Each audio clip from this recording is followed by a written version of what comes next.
Hi everyone, this is your educator Urvija Mishra और आप ही मेरे साथ इंडिया के सबसे बड़ी लर्निंग प्लेटफॉर्म अन अकेडमी पे। तो स्टूडेंट्स, आज की क्लास इंपॉर्टेंट क्यों है? आज की ये क्लास इतनी ज्यादा जरूरी क्यों है?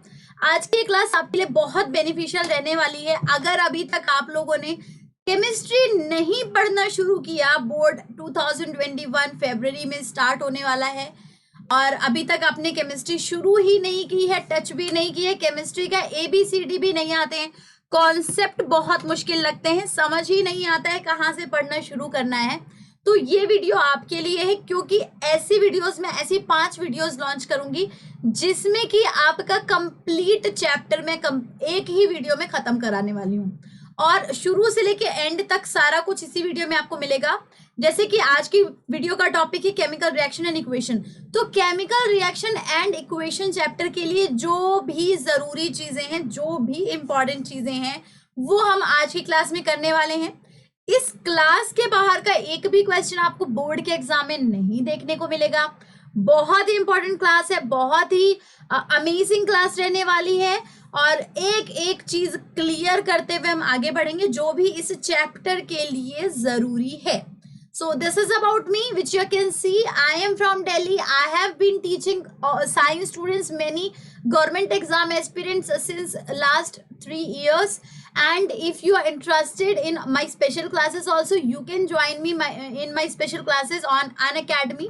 आप मुझे वहाँ पे उर्विजा मिश्रा के नाम से फॉलो कर सकते हैं, आपको मेरी वहाँ पे स्पेशल क्लासेस मिल जाएंगी। अभी तक अगर आपने प्लस का सब्सक्रिप्शन नहीं लिया है तो you are missing a very important thing for your preparation. Plus के सब्सक्रिप्शन लेने से यार आपको एवरीडे लाइव क्लासेस मिल रही हैं, वहां पे लाइव टेस्ट और क्विज मिल रहे हैं। अनअकैडमी पे इंडिया के बेस्ट एजुकेटर हैं, I hope you know that. Unlimited access से आप अपने क्लास को कितनी भी बार देख सकते हैं। और क्रिएटिव, अगर आप क्रिएटिव कॉर्नर का सब्सक्रिप्शन लेना चाहते हैं देन ऑल्सो, अगर आप प्लस का सब्सक्रिप्शन लेना चाहते हैं तो it is very budget friendly. 36 month के लिए सिर्फ 36,000, यानी कि पर मंथ आपको कितना पड़ रहा है? 1,000 रुपए। बेस्ट एजुकेटर, इंडिया के सारे सब्जेक्ट सिर्फ और सिर्फ 1,000 रुपए में। तो भैया आप लोगों को ना बिल्कुल टाइम नहीं वेस्ट करना है, जल्दी से जाइए, एटलीस्ट 3 इयर्स का सब्सक्रिप्शन ले लीजिए। 1,000 रुपए में 11th 12th के एजुकेटर्स नहीं मिलते हैं, all subject. I hope you know that, इतना वेल अवेयर होंगे। लेकिन अगर आप मेरा रेफरल कोड SPUM अप्लाई करेंगे तो ये इससे भी सस्ता मिलेगा, सिर्फ 32,400 रुपए, यानी कि 1,000 रुपए से भी कम। मतलब आपका अराउंड ये 800 कुछ पड़ेगा। तो 800 अराउंड में आपको बायोलॉजी, फिजिक्स, केमिस्ट्री, मैथ सभी चीजों के बेस्ट एजुकेटर आपको यहाँ मिल रहे हैं। आपको इससे ज्यादा और क्या चाहिए? I do not know that. So guys जल्दी से जाइए, डिस्क्रिप्शन में लिंक दिया हुआ है स्पेशल, आपको ये प्लस के सब्सक्रिप्शन का क्लिक करिए और खरीद लीजिए। आइकॉनिक सब्सक्रिप्शन एक अलग प्लेटफॉर्म है, अनअकैडमी का एक अलग इनिशिएटिव है। इसमें क्या मिलेगा आपको? इसमें आपको पर्सनल मेंटरिंग मिलेगी, पर्सनल मेंटोर मिलेगा आपको, जो कि आपको आपके डाउट्स रिजॉल्व करेगा, आपके लिए स्ट्रैटेजी बनाएगा, आपको आपकी वीकनेसेस और स्ट्रेंथ बताएगा। पेरेंट्स कई बार कंप्लेंट करते हैं कि ऑनलाइन एजुकेशन में उनको पता ही नहीं लगता है उनका बच्चा कहाँ स्टैंड कर रहा है, कहाँ लैग कर रहा है, उनको अपने बच्चे को कितनी और स्पेशल अटेंशन देनी है, क्या क्या चीजें और प्रोवाइड करनी है। तो ये आइकॉनिक सब्सक्रिप्शन पेरेंट्स को आपकी हर वीक की रिपोर्ट देगा, जो कि आपको भी मोटिवेटेड फील कराएगा और आपके पेरेंट्स को भी आपकी परफॉर्मेंस के बारे में बताता रहेगा।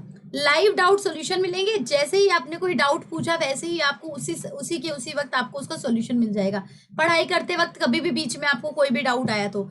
और बाकी जितने भी प्लस के बेनिफिट हैं वो तो मिलने ही मिलने वाले हैं।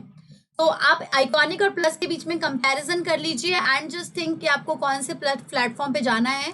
Both are very good. अगर आप आइकॉनिक का सब्सक्रिप्शन लेते हैं तो 48 मंथ, दैट इज 4 साल के लिए आपको सिर्फ 83,000 रुपीज पे करना है। लेकिन अगर आप मेरा रेफरल कोड अप्लाई करेंगे तो आपको 74,700 ही पे करना पड़ेगा।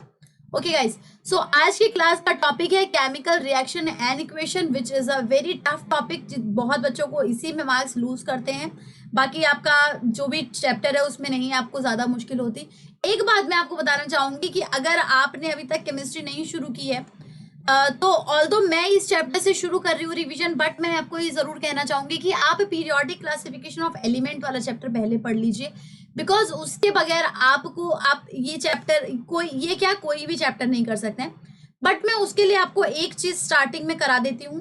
आपने अगर पीरियोडिक क्लासिफिकेशन ऑफ एलिमेंट नहीं भी पढ़ा है तो मैं आपको एक बात बताने देना चाहती हूँ, और वो है periodic table. Let us just quickly write down the periodic table और फिर देखते हैं कि पीरियोडिक टेबल में हमें करना क्या है बेसिकली।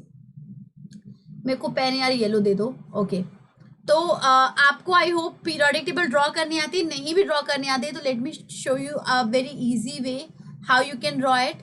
First, second, 13, 14, 15, 16। देखो, आपको आपकी 10th क्लास में एटलीस्ट 20 एटॉमिक नंबर तक पता होना चाहिए। तो इसकी ट्रिक कुछ नहीं है, शुरू करो आप ह ही से, यानी कि ह ही, फिर ली बे,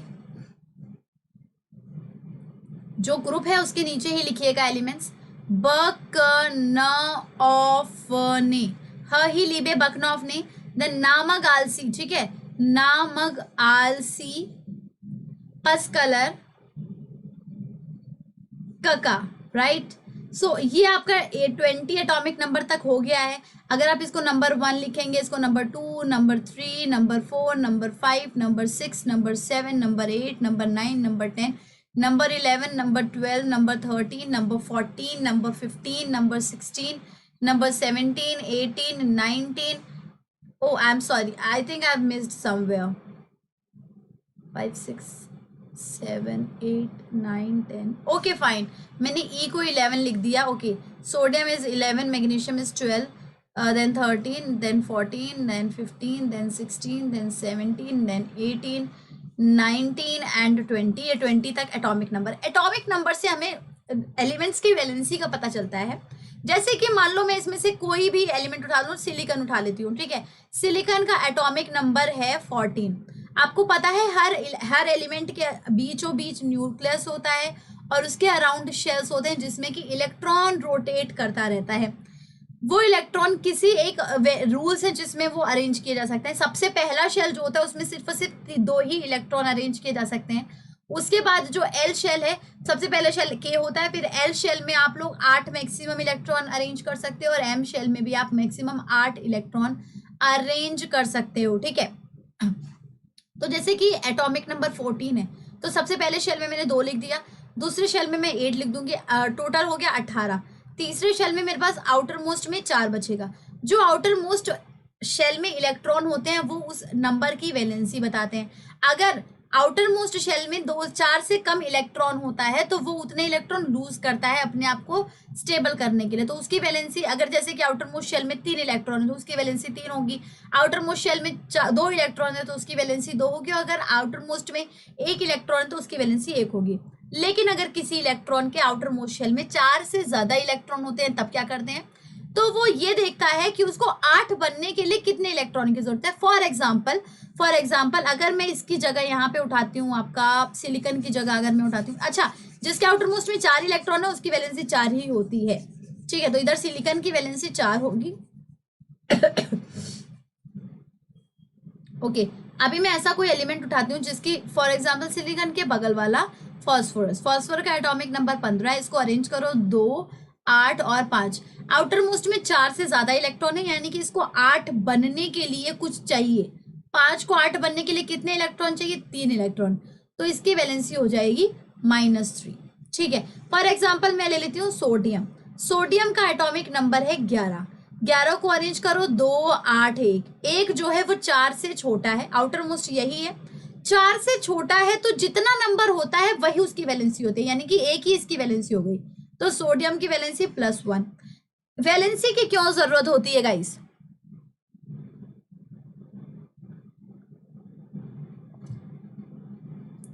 I am sorry, actually my throat is not well, तो थोड़ा सा मुझे बहुत हल्का सा थोड़ा सा खराबी है, दैट्स व्हाई पानी पीना पड़ रहा है गर्म।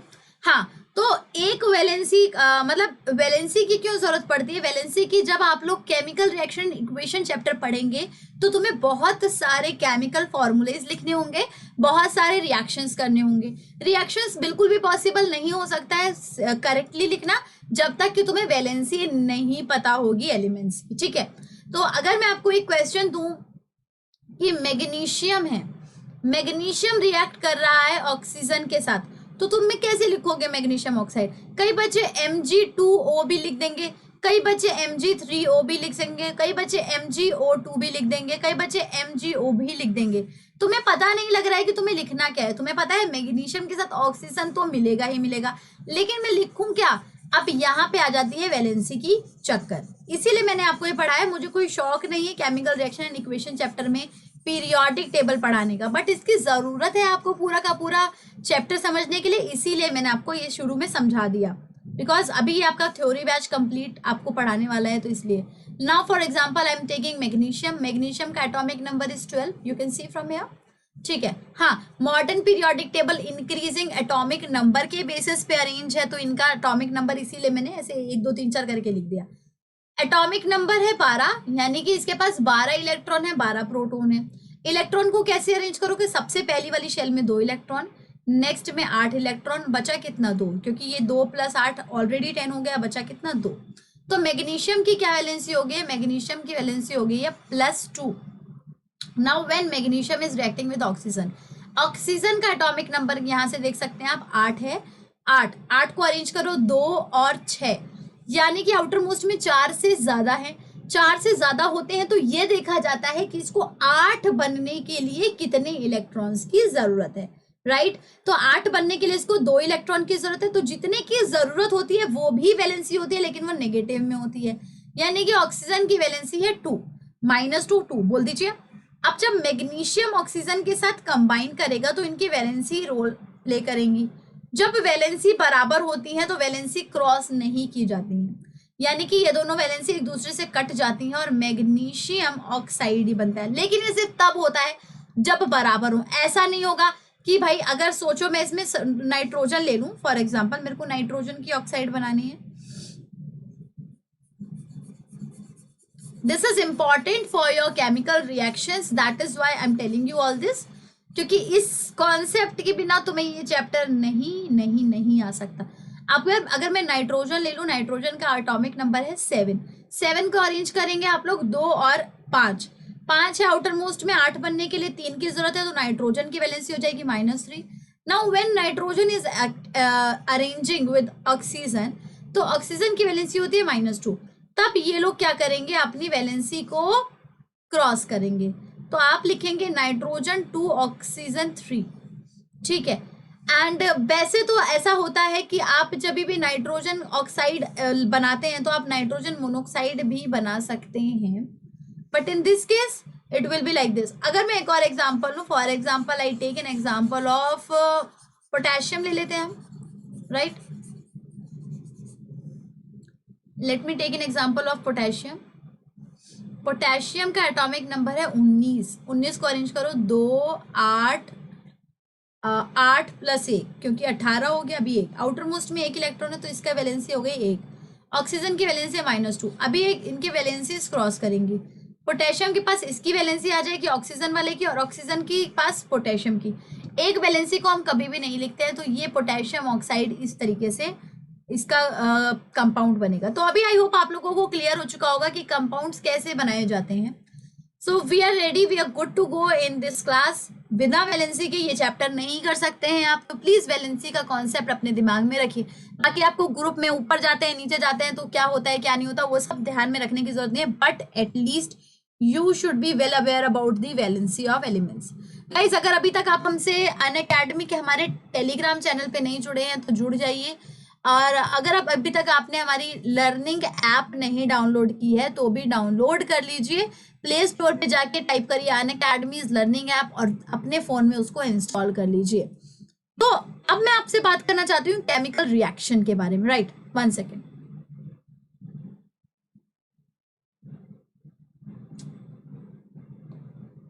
Let me talk to you about chemical reaction. So everywhere around us there are lot of chemical reactions going on.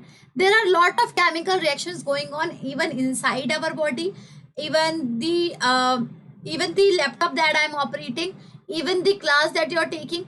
Everywhere lot of chemical reactions are going on. ठीक है? There are only 2 type of reaction. First is chemical reaction, then next is physical reaction. Now आपके पेड़ खाना बना रहे हैं photosynthesis के जरिए, they are making food, they are doing the most important work on this planet. Photosynthesis is the most important work on this planet. Without photosynthesis life is not possible around us, क्योंकि हम लोगों के पास और कोई भी जरिया नहीं है सोलर एनर्जी को कैप्चर करके और अपने एटमॉस्फेयर में प्रेजेंट कार्बन डाइऑक्साइड को कैप्चर करके उसे खाना बनाने का। Only autotrophs can do that. तो ऑटोट्रॉप्स को हर्बीवोर्स खाते हैं, हर्बीवोर्स को कार्निवोर्स खाते हैं। इसी तरीके से लाइफ का साइकिल चल रहा है। अगर फोटोसिंथेसिस नहीं होगा तो लाइफ भी पॉसिबल नहीं होगी। तो the most important work on this planet is chemical reaction, is a product of a chemical reaction. Now how does photosynthesis takes place? Photosynthesis होता कैसे है? Photosynthesis is simply a process of making food by using the inorganic substances. मतलब it is a process of making organic substances by making use of inorganic substances. जैसे कि आप अपने atmosphere में से कार्बन डाइऑक्साइड ले रहे हैं, पानी ले रहे हैं, एंड आप सोलर की एनर्जी ले रहे हैं, सनलाइट, राइट? सनलाइट क्या करता है? सनलाइट एक एनर्जी प्रोवाइड करता है इस रिएक्शन को होने के लिए। ये बन जाएगा C6H12O6 एंड आपका ऑक्सीजन रिलीज हो जाएगा ना। अच्छा, ये बात बहुत बच्चे सोचते हैं कि जो कार्बन डाइऑक्साइड है उसी से ऑक्सीजन निकलती है। जो आपके फोटोसिंथेसिस में ऑक्सीजन रिलीज होती है वो वाटर की वजह से रिलीज होती है, ना कि कार्बन डाइऑक्साइड की वजह से, राइट? तो आप ये प्रोसेस अपनाते हैं for photosynthesis. This process is an example of chemical reaction. Chemical reaction का अभी आपको क्या मतलब समझ में आया? केमिकल रिएक्शन का एक सीधा साधा मतलब है बच्चा, और वो ये है, वो रिएक्शन जो सिंपल सब्सटेंसेस को या फिर अलग सब्सटेंसेस को कंबाइन करके डिस्ट्रीब्यूट करके एक अलग सब्सटेंस बनाए। कार्बन डाइऑक्साइड था, वाटर था, क्या उनको खा के पी के हमें एनर्जी मिलती थी? नहीं। लेकिन कार्बन डाइऑक्साइड ही और वाटर ही से मिला के एक इंपॉर्टेंट लाइफ सस्टेनिंग थिंग हमें मिली, जो कि है glucose, C6H12O6. This is chemical reaction. Chemical reaction is happening all around us. Chemical reaction plays an important role in a ripening of your food, ripening of your fruit, making food from photosynthesis. Then next, many other chemical reaction happening around us. उनमें से है एक sharing of milk, second है formation of curd, food का बनाना, आपके खाने में, आपके पेट में खाना पच रहा है, digestion of your food. Process of respiration is also an example of chemical reaction. How is respiration an example of chemical reaction, ma'am? respiration तो भाई सूखा सूखा हम सांस अंदर ले रहे हैं, सांस अंदर बाहर छोड़ रहे हैं। No, that is not respiration. respiration तब तक complete नहीं होता है जब तक आपके सेल के माइटोकॉन्ड्रिया के पास आपकी ब्लड वेसल्स ऑक्सीजन नहीं लेके जाती हैं। और जब आपकी ब्लड वेसल्स माइटोकॉन्ड्रिया के पास ऑक्सीजन लेके जाती हैं तो क्या होता है उसके साथ? जो आपने खाना खा के C6H12O6 बनाया था वो पाइरुवेट में पहले तो चेंज होता है। पाइरुवेट में चेंज होने के बाद वो ब्रेक डाउन होता है ATP की फॉर्म में, एडिनोसाइन ट्राइफॉस्फेट की फॉर्म में। ये पूरा का पूरा ब्रेक डाउन होता है एडिनोसाइन ट्राइफॉस्फेट में। तो ये प्रोसेस कंप्लीट, इस प्रोसेस को कहा जाता है रेस्पिरेशन। तो इसमें भी ये सिंपल सब्सटेंस था, इसको कॉम्प्लेक्स बना दिया, ATP बना दिया, राइट? तो ये भी एक केमिकल प्रोसेस होता है, केमिकल रिएक्शन होता है। फर्मेंटेशन ऑफ ग्रेप्स जो कि अंगूर हैं उनका पकना, उनका सड़ना, फर्मेंटेशन। अंगूर को सड़ा के क्या बनाया जाता है? Alcohol, right? What is grapes में क्या होगा? ग्रेप्स में फ्रक्टोज होगा, ग्लूकोज ही होगा। ग्लूकोज, फ्रक्टोज ये सभी क्या है? शुगर के फॉर्मूले, राइट? तो इसमें ग्लूकोज होगा, इसको फर्मेंटेशन करके इसको आपने फंक्शनल ग्रुप बना दिया, ऑर्गेनिक सब्सटेंस बना दिया, एल्कोहल बना दिया, ठीक है? इसमें भी चेंजेस आया। आयरन का रस्टिंग, आयरन अकेला था, बाहर पड़ा हुआ था आयरन का पाइप, H2O की प्रेजेंस में H2O की गैशियस फॉर्म में उसके साथ रिएक्ट किया, Fe3O4 बना दिया, रस्टिंग हो गया, नया सब्सटेंस बना दिया। बर्निंग ऑफ फ्यूल मतलब कि कार्बन का कोई भी कंपाउंड, कार्बन को आपने बर्न किया तो ये बन गया carbon dioxide plus heat in the presence of oxygen, right? Without presence of oxygen burning is not possible. तो ये सभी क्या था? ये सभी आपके केमिकल रिएक्शन का एग्जाम्पल था। The substance which take part in a chemical reaction is called reactant. दो दो दो वर्ड्स आपको सुनने में आएंगे केमिकल रिएक्शन में, एक होगा रिएक्टेंट और एक होगा product. Now what is reactant, what is product? Reactant को बच्चे रिएक्शन भी पढ़ते हैं, कई बार सोचते हैं अच्छा स्पेलिंग गलत लिखी होगी, बेसिकली ये रिएक्शन है। रिएक्टेंट और रिएक्शन प्रोडक्ट में क्या फर्क होता है, let me tell you very clearly. Okay, so आपका कोई भी केमिकल रिएक्शन हो रहा है, यहाँ पे फॉर एग्जांपल ए है और ये है आपका B, right? They are reacting and producing substances such as C बना रहे हैं, ठीक है, कॉम्बिनेशन रिएक्शन कर लेते हैं। तो ये जो दो प्रोडक्ट हैं ए और बी जो मिल रहे हैं, जो एक्चुअली जिनके बीच में केमिकल रिएक्शन हो रहा है, उनको कहा जाता है रिएक्टेंट्स। ये दोनों क्या हो गए? ये दोनों हो गए रिएक्टेंट्स। और जो हमें एंड में जो प्रोडक्ट मिलता है इनके रिएक्शन होने के बाद, जो एंड प्रोडक्ट हमें मिलता है उसको कहा जाता है product, right? They are known as product. This new substance produced as a result of chemical reaction are called product. Next, when we talk about कि chemical reaction के rules क्या हैं, मतलब chemical reaction में क्या क्या चीजें होती हैं, तो पहला रूल है कि केमिकल रिएक्शन में ऐसा नहीं होता है कि कोई एक सब्सटेंस दूसरे सब्सटेंस वन में कन्वर्ट हो जाए। ऐसा नहीं है कि मैं मैग्नीशियम को ऑक्सीजन के साथ कंबाइंड कर रही हूँ तो मुझे यहाँ पे सोडियम ऑक्साइड मिल जाए। ऐसा कभी भी नहीं होगा कि मैग्नीशियम बदल गया सोडियम में, it is never possible. Magnesium का कोई ना कोई कंपाउंड तुम्हें प्रोडक्ट साइड में दिखेगा ही, ऑक्सीजन तुम्हें प्रोडक्ट साइड में दिखेगा ही। जो चीज रिएक्टेंट साइड में नहीं है वो तुम्हें प्रोडक्ट साइड में नहीं दिखेगी। फॉर एग्जाम्पल, अगर मैंने यहाँ पे मैग्नीशियम ऑक्साइड किया, यहाँ पे मैग्नीशियम ऑक्साइड बन गया, लेकिन अगर कोई तुमको बोले कि कार्बन रिलीज हो गया, विल यू बिलीव इट कि यहाँ पे कार्बन डाइऑक्साइड रिलीज हो गई? कैसे रिलीज हो गई? तुमने कहीं भी नहीं दिखाया है कि कार्बन का कोई भी रोल है यहाँ पे, तो कार्बन डाइऑक्साइड कैसे रिलीज हो गई? फॉर एग्जाम्पल, आपको कोई बोले कि वाटर भी रिलीज हो गया, मैग्नीशियम ऑक्साइड बना और वाटर बना, यार यहाँ पे कहीं पे भी हाइड्रोजन दिख रहा है क्या तुमको? वाटर बनने के लिए हाइड्रोजन एक इंपॉर्टेंट चीज है। यहाँ पे जब हाइड्रोजन नहीं है तो प्रोडक्ट में भी हाइड्रोजन का कोई भी कंपाउंड नहीं दिख सकता है। ये है आपका पहला रूल कि एक सब्सटेंस दूसरे सब्सटेंस में नहीं बदल जाता। ऐसा नहीं है कि मैग्नीशियम गायब हो गया और सोडियम ऑक्साइड बन गया, it is never possible. Next है, अब हम लोगों को पढ़ना है कि हमें कैसे पता चलता है कि कहीं पे केमिकल रिएक्शन हो रही है। How do we get to know कि chemical reaction is taking place और not? So there are so many ways in identifying whether a chemical reaction is going on here or not. First is evolution of gas. Gas evolve होती हुई, अगर आपको किसी दो substance के बीच में reaction हो रहा है और उसमें से तुम्हें गैस निकलती हुई दिखाई दे रही है, एनी गैस, ट्रांसपेरेंट गैस और कलरफुल गैस, कैसी भी गैस अगर आपको निकलती हुई दिखाई दे रही है तो यू शुड नो कि यहाँ पे केमिकल रिएक्शन हो रहा है। सेकेंड है फॉर्मेशन ऑफ प्रेसिपिटेट। दो लिक्विड थे या फिर दो सॉलिड ही चीज थे, अभी वो दोनों एक दूसरे से मिक्स हुए और ऊपर आपको प्रेसिपिटेट यानी कि इनसॉल्युबल चीज दिखी, तो ऊपर तैरते हुए, तो वो भी एक एग्जांपल है कि यहाँ पे केमिकल रिएक्शन हुआ है। सेकेंड, थर्ड है आपका चेंज इन कलर। दो सब्सटेंस थे, एक था पिंक कलर का, एक था येलो कलर का, राइट? ये दोनों कंबाइन होके बना दिया वॉयलेट कलर, यानी कि इसका भी कलर चेंज हो गया, इसका भी कलर चेंज हो गया। तो चेंज इन कलर से भी पता चलता है कि केमिकल रिएक्शन हुआ है। चेंज इन टेम्परेचर, आपने कोई ठंडी चीज ली, आपने एक चीज ली उसमें मिक्स की, किसी ठंडी चीज में दूसरी चीज मिक्स की और वो अचानक से ठंडी चीज बहुत गर्म होने लग गई, तो ये किस चीज का एग्जांपल है? टेम्परेचर के चेंज होने का। फिफ्थ है चेंज इन स्टेट।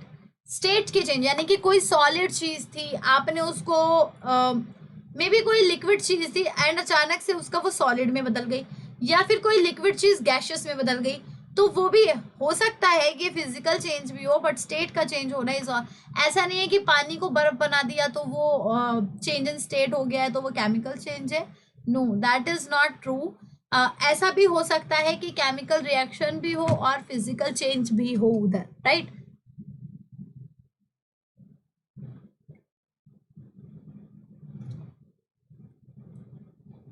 अब फर्स्ट एग्जांपल से चलते हैं।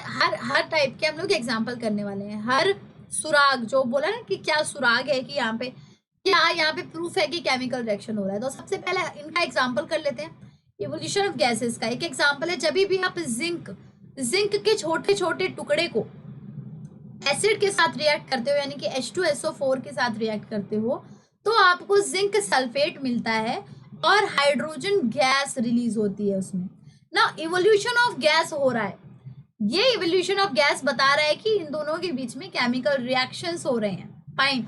नेक्स्ट अगर मैं बात करूं इवोल्यूशन ऑफ कार्बन डाइऑक्साइड की, सोडियम है सोडियम कार्बोनेट और डाइल्यूट हाइड्रोक्लोरिक एसिड है, Na2CO3 है एंड हाइड्रोक्लोरिक एसिड है HCl है।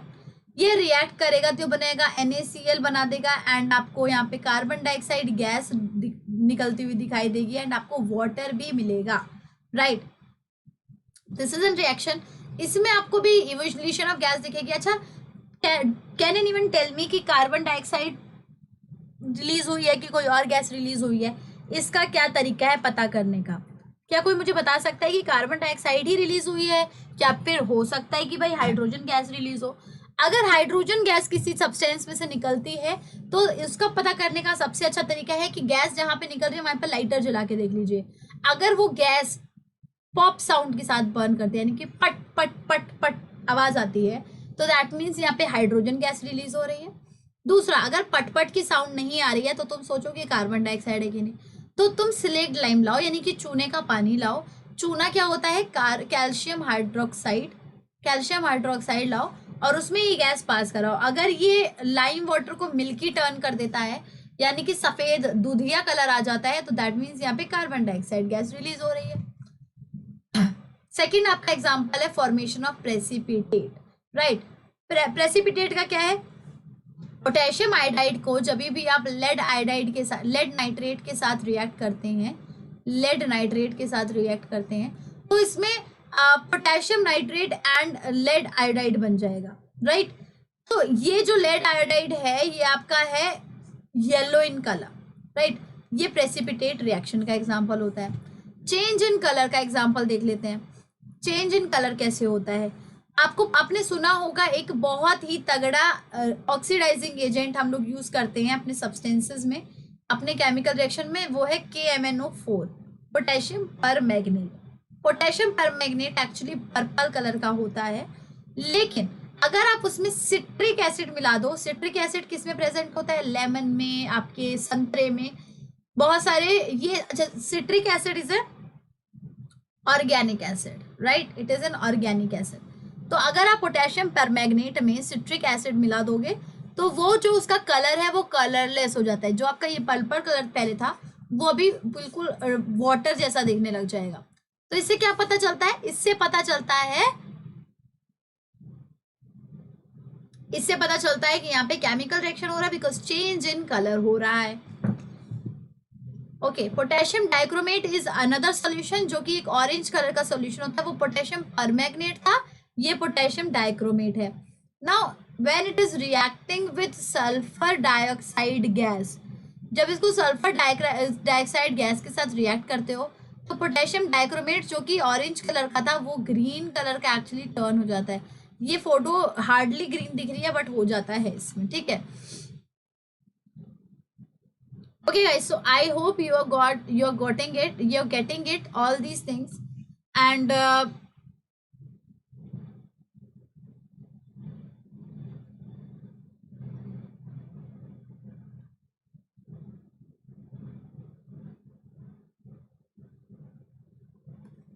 okay, when reacting with sulfur dioxide, this is how this reaction takes place. Now fourth type is change in temperature. तो आपने कभी अगर अपने घर में व्हाइट वॉश होते हुए देखी होगी तो ये आप लोगों के लिए बहुत इजी होगा इसको फाइंड आउट करना। कैसे? जब भी आप कभी भी क्विक लाइम क्या होता है? कैल्शियम ऑक्साइड को जैसे ही आप पानी में मिलाते हैं तो वो बहुत ज़्यादा एक्टिव रिएक्शन करता है, क्विकली रिएक्ट करके बीकर का टेम्परेचर बढ़ा देता है। बीकर का 1 second, sorry,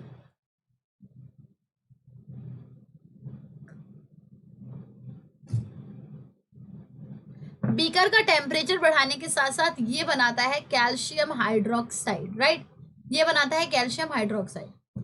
now this calcium hydroxide is basically used in white washing of your wall. इसको क्या कहा जाता है? इसको कहा जाता है स्लेक्ड लाइम। और ये एग्जाम्पल है एक्सोथर्मिक रिएक्शन का। जब भी कैल्शियम ऑक्साइड आप पानी के साथ मिलाते हैं तो ये स्लेट लाइन बना देता है और बीकर का ये जो है बीकर को गर्म कर देता है, टेम्परेचर बढ़ा देता है। So this is an example of your change in temperature and exothermic reaction. Now दो वर्ड सुनते हैं हम जब भी चेंज इन टेम्परेचर की बात करते हैं, एक होता है एक्सोथर्मिक रिएक्शन और एक होता है एंडोथर्मिक रिएक्शन। वो हर रिएक्शन जिसको करने में टेम्परेचर बढ़ता है, वो हर रिएक्शन जिसको करते हुए टेम्परेचर राइज होता है, उसको कहा जाता है एक्सोथर्मिक रिएक्शन।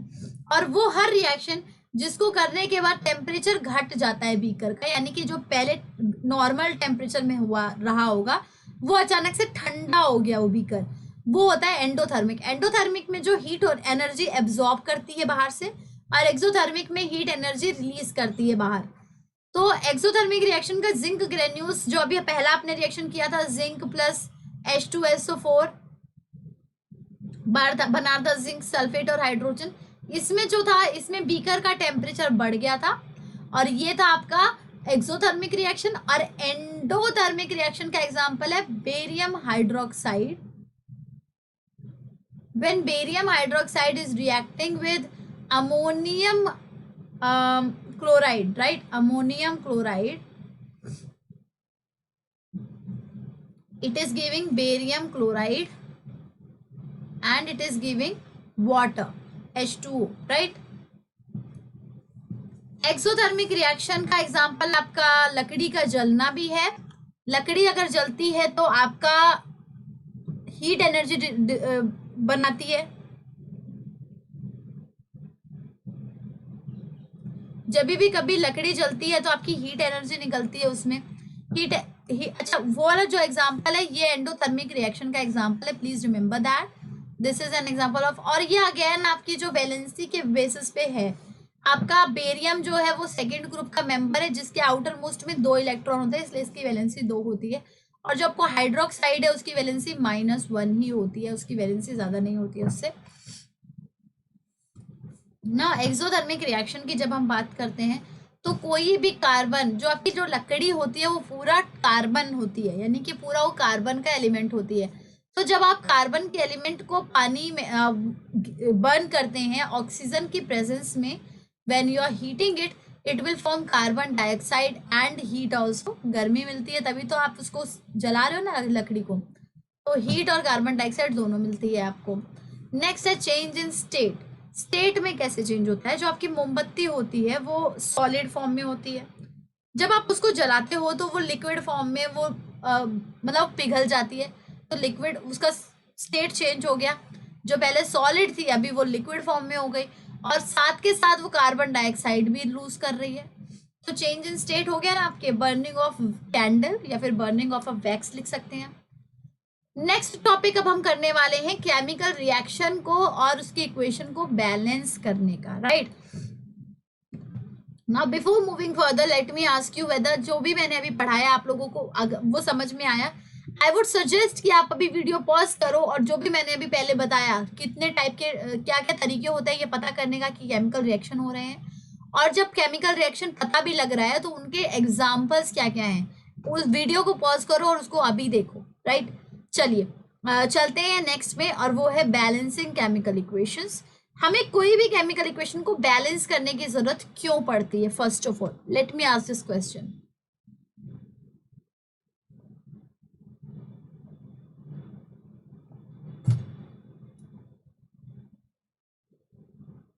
हमें किसी भी केमिकल इक्वेशन को बैलेंस करने की जरूरत पड़ती है एक लॉ की वजह से, वो है लॉ ऑफ कंजर्वेशन ऑफ मास।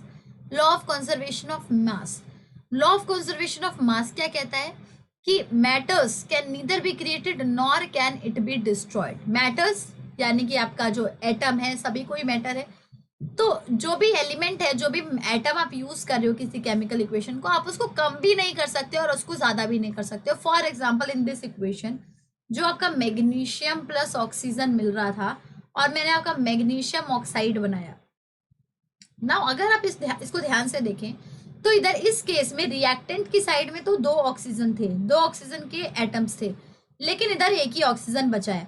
जब लॉ ऑफ कंजर्वेशन ऑफ मास हमसे क्वेश्चन करेगा कि आपने ये एक ऑक्सीजन को कहाँ भेजा, मैंने ना आपसे कहा है कि atoms can neither be created nor can it be destroyed, so where is my one oxygen atom.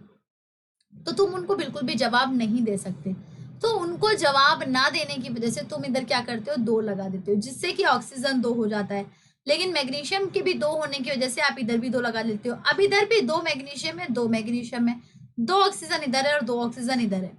इस वजह से हमें किसी भी केमिकल इक्वेशन को बैलेंस करना पड़ता है, just to hold the law of conservation of mass, just because we do not want to violate the law of conservation of mass, we need to balance a chemical equation, right? तो ये पहली chemical equation है। कभी भी किसी chemical equation को balance करने के लिए सबसे पहला रूल होता है कि आप पहले तो केमिकल इक्वेशन लिख दीजिए, उसके बाद हर एलिमेंट्स को यानी कि हर कंपाउंड को आप बॉक्स में बना दीजिए। बॉक्स में बनाने से आपको वो जो कंपाउंड्स हैं वो अलग अलग दिखते हैं, ठीक है। बॉक्स में बनाने के बाद आप एक कॉलम बनाइए जिसमें एक तरफ लिखिए रिएक्टेंट और एक तरफ लिखिए प्रोडक्ट, और जितने भी आपको अलग अलग एटम दिख रहे हैं, ऐसा नहीं है कि आप H2SO4 इधर लिख देंगे, क्योंकि H2SO4 is not a separate atom, ये बहुत सारे एटम्स को मिला के एक कंपाउंड बना है। तो H2SO4 is not an atom, it is a compound. तो आप सब इनमें कौन कौन से एटम प्रेजेंट, इसमें एक है हाइड्रोजन, एक है सल्फर और एक है ऑक्सीजन। तो इस तरफ आपको जिंक मिल गया, हाइड्रोजन मिल गया, सल्फर मिल गया, ऑक्सीजन मिल गया। आप काउंट करके इधर लिख दीजिए कि आपके पास इधर कितने एटम है, और फिर आप प्रोडक्ट की साइड देखिए। अगर दोनों साइड आपको नंबर सेम दिख रहे हैं तो ये इक्वेशन बैलेंस्ड है, अगर सेम नहीं दिख रहे हैं तो आपको उस इक्वेशन को बैलेंस करना पड़ेगा। In this case it is a balanced chemical equation, and in next case we will have to balance the chemical equation, right.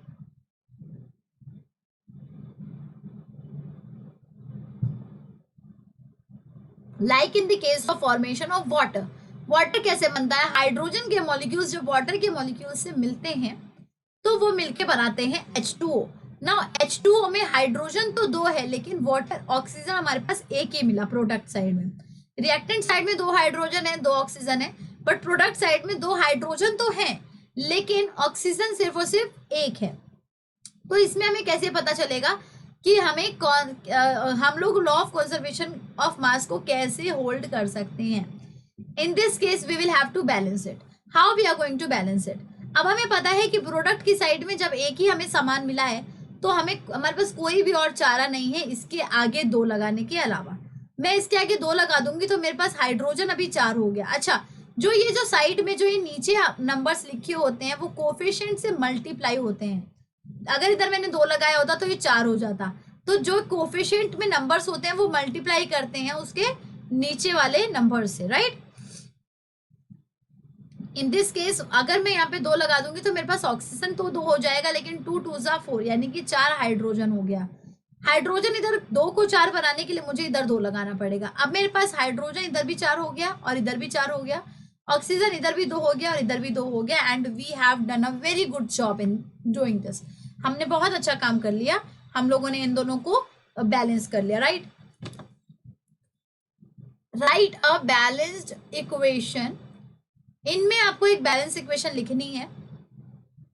On adding an aqueous solution of sodium hydroxide to an aqueous solution of copper sulfate, sodium hydroxide को जब आप copper sulphate के साथ add करते हो तो आपको मिलता है copper hydroxide and sodium sulphate. Copper hydroxide और सोडियम सल्फेट मिलता है, तो आपको इसका बैलेंसिंग करनी है। फाइन, अरे यार इसमें आंसर क्यों लिख दिया मैंने।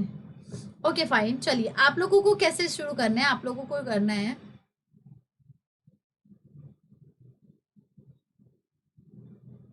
okay, the question is saying कि we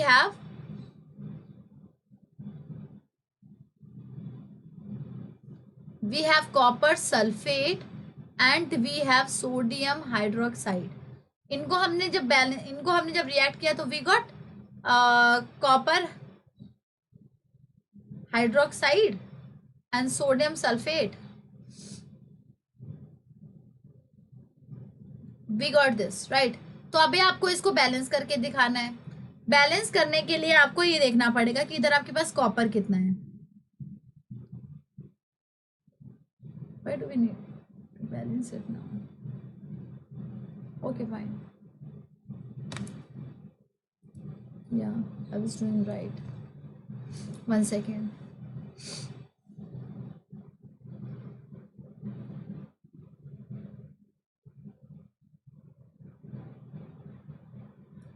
Okay, so we have got copper sulfate and we have got sodium hydroxide, and they are reacting and giving copper hydroxide plus sodium sulfate, right? Because sulphate की जो valency होती है वो होती है -2 and जो copper की valency होती है वो होती है +2। हाइड्रोक्साइड की वैलेंसी -1 होती है, सोडियम की वैलेंसी +1 होती है।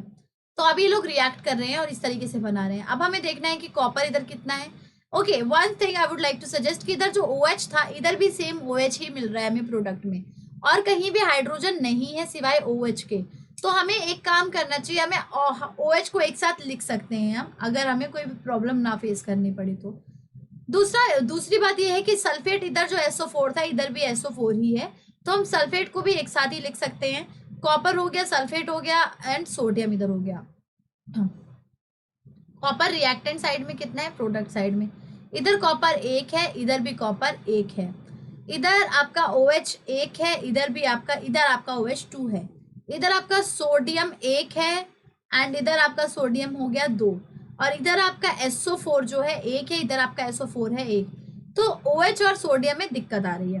अगर इधर 2 OH है, इधर अगर मैं 2 लगा दूं तो मेरे पास 2 सोडियम इधर हो जाएगा और 2 OH इधर हो जाएगा, और मेरा पूरा का पूरा खेल क्लियर हो गया। यानी कि अगर मैं NaOH के आगे 2 लगा दूं और मैं इधर N2 और इधर मैं 2 लगा दूं तो मेरा पूरा का पूरा खेल क्लियर हो जाएगा। मुझे सिर्फ और सिर्फ यहाँ पे 1-2 लगाना है, rest I will be able to balance this equation, right.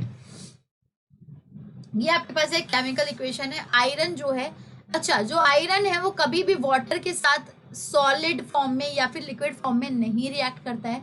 अगर वाटर लिखा है तो इधर आप गैशियस भी शो कर दीजिएगा, अदरवाइज आपको मार्क्स नहीं मिलेंगे, क्योंकि आयरन की प्रॉपर्टी नहीं होती है कि वो वाटर के साथ किसी भी और स्टेट में रिएक्ट करे। तो आयरन जब रिएक्ट करता है तो वो बनाता है रस्ट, जिसको बोलते हैं Fe3O4। अब इसको आपको बैलेंस करना है, तो सबसे पहले आपको इधर Fe लिखना है, इधर H लिखना है, इधर O लिखना है। Fe रिएक्टेंट साइड में कितना है, प्रोडक्ट साइड में कितना है। But I don't prefer making boxes, लेकिन सही तरीका यही होता है कि आप बॉक्सेस बना के क्वेश्चन सॉल्व करिए। Fe इधर 1 है, इधर H2 कितना है, हाइड्रोजन इधर कितना है, 2 है, एंड ऑक्सीजन इधर कितना है, 1 है। Fe इधर 3 है, ऑक्सीजन इधर 4 है, हाइड्रोजन इधर 2 है। ओके, ऑक्सीजन 4 है, हाइड्रोजन 2 है। तो हाइड्रोजन का तो केस ठीक है, लेकिन ऑक्सीजन जो है, ऑक्सीजन में और आयरन में डिफरेंस है। इधर 3, अगर आप इधर 3 लगा देंगे तो Fe तो 3 हो जाएगा, लेकिन आपको ऑक्सीजन को भी बैलेंस करना है। ऑक्सीजन को बैलेंस करने के लिए आपको इधर 4 लगाना पड़ेगा, क्योंकि आपके पास और कोई भी चारा नहीं है।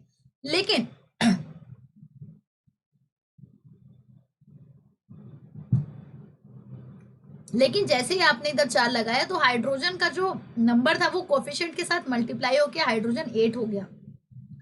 इधर हाइड्रोजन 1 की जगह है, उसको 8 बनाने के लिए क्या कर सकते हैं आप, इधर 4 लिख सकते हैं। तो इधर भी 8 हाइड्रोजन हो गया, इधर भी 8 हाइड्रोजन हो गया, एंड इधर भी आपका ऑक्सीजन भी बैलेंस हो गया। तो you can do it very easily. अच्छा, केमिकल रिएक्शन को बैलेंस करने के लिए there are always hit and trial method. आपको हिट एंड ट्रायल मेथड से ही केमिकल रिएक्शन को बैलेंस करना पड़ेगा, और कोई भी तरीका नहीं है। नेक्स्ट है, इसका केमिकल रिएक्शन बताइए बैलेंस्ड। हाइड्रोजन जब रिएक्ट कर रहा है क्लोरीन के साथ और एक बहुत ही तगड़ा एसिड बना रहा है हाइड्रोजन क्लोराइड।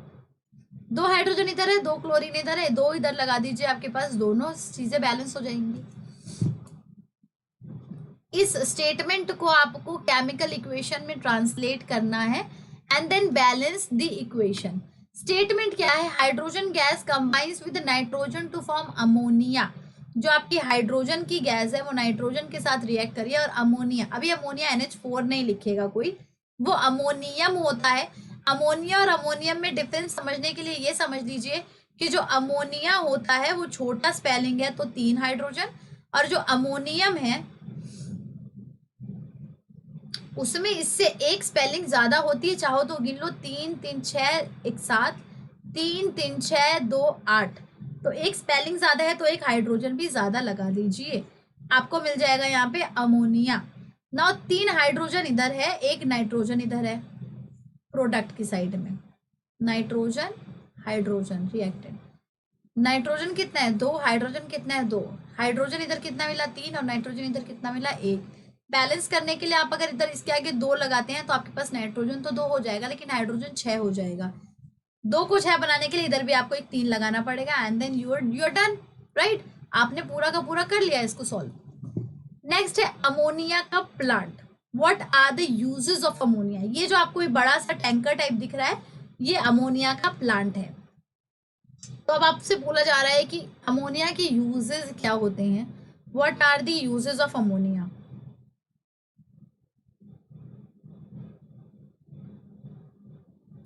ओके, अमोनिया आपको पता है as a fertilisers you use ammonia in plants, और बहुत सारे केमिकल इंडस्ट्री में भी अमोनिया का यूज किया जाता है for making detergents, for making soaps, for making a lot of things, for making a lot of chemical things. आपको अमोनिया का यूज किया जाता है। Ammonia is very important for industrial process as well as for your agriculture process. तो ammonia का बनाने का क्या प्रोसेस होता है। अमोनिया अभी मैंने आपको बताया नाइट्रोजन को आप हाइड्रोजन के साथ रिएक्ट करा देते हैं, आपको अमोनिया मिल जाता है इन दैट प्लांट में, ठीक है। Now sodium metal react with water to give sodium hydroxide and hydrogen. जो सोडियम मेटल है वो रिएक्ट करता है किसके साथ, वाटर के साथ, और ये बनाता है sodium hydroxide and hydrogen, right. इसको बैलेंस करने के लिए बोला गया है। बैलेंस करने के लिए बोलने के लिए आपको इधर रिएक्टेंट लिखना है, इधर प्रोडक्ट लिखना है, इधर लिखना है सोडियम H एंड O। कितना सोडियम इधर है 1, कितना हाइड्रोजन इधर है 2, कितना ऑक्सीजन इधर है 1। सोडियम इधर कितना है 1, कितना हाइड्रोजन इधर है 3 एंड कितना ऑक्सीजन इधर है 1। तो सब कुछ तो ठीक था, हाइड्रोजन ने दिक्कत खड़ी कर दी। हाइड्रोजन को बैलेंस करने के लिए तुम्हें इधर 2 लगाना पड़ेगा, तो ये 4 हाइड्रोजन इधर हो जाएगा। इधर कितना है, अगर आप इसके आगे 2 लगाएंगे तो इधर भी आपको 4 हाइड्रोजन, 2 हाइड्रोजन इसका और 2 हाइड्रोजन इसका, लेकिन तुम्हारे पास ऑक्सीजन इधर 2 हो गई।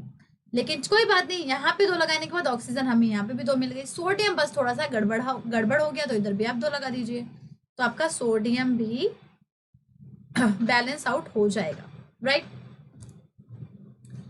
Now before let us start with how many type of chemical reactions are there. We have to study the type of chemical reaction. अच्छा, इस चैप्टर से बेसिकली बैलेंसिंग के क्वेश्चंस बहुत आते हैं, तो बैलेंसिंग के क्वेश्चंस में बहुत ज्यादा प्रैक्टिस बैच में प्रैक्टिस कराऊंगी। प्रैक्टिस बैच जब रिवीजन खत्म हो जाएगा तो प्रैक्टिस बैच शुरू करेंगे, एंड उसमें आप लोगों को सभी क्वेश्चंस की, सभी बैलेंसिंग के क्वेश्चन की जबरदस्त प्रैक्टिस करा दी जाएगी। आप लोगों को एक भी क्वेश्चन बैलेंसिंग में नहीं फंसेगा। अब हम चलते हैं इस चैप्टर में नेक्स्ट क्या है। इस चैप्टर में आपकी एनसीईआरटी में नेक्स्ट दिया गया है टाइप ऑफ केमिकल रिएक्शन। कितने टाइप के केमिकल रिएक्शन एक्चुअली होते हैं। तो आपको करने हैं 5 तरीके के केमिकल रिएक्शन। कभी भी अगर केमिकल रिएक्शन होता है तो वो इन कैटेगरी में हो सकता है, 1-2 केमिकल रिएक्शन इन कैटेगरी में ना सटीक बैठे, लेकिन maximum chemical reaction in 5 category में सटीक बैठ जाते हैं, right.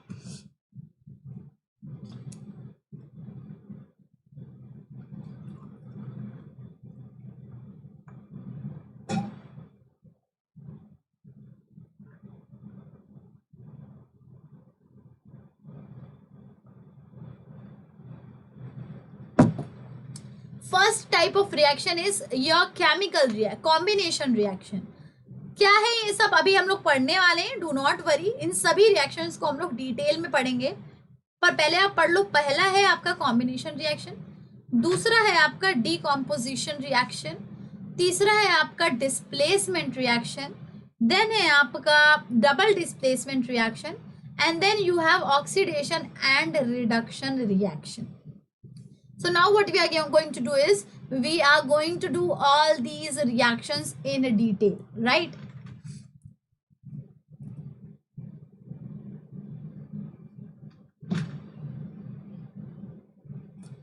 So let us start with combination reaction first. जब 2 कंपाउंड, अलग अलग कंपाउंड, अलग अलग सब्सटेंसेस मिलके एक सिंगल, आपको प्रोडक्ट में सिर्फ एक सिंगल कंपाउंड दिखे तो वो होता है कॉम्बिनेशन। कॉम्बिनेशन अपने नाम से ही पहचाना जा सकता है। जब 2 चीजें कंबाइन होके एक सिंगल चीज बना दे तो उसको कॉम्बिनेशन कहेंगे।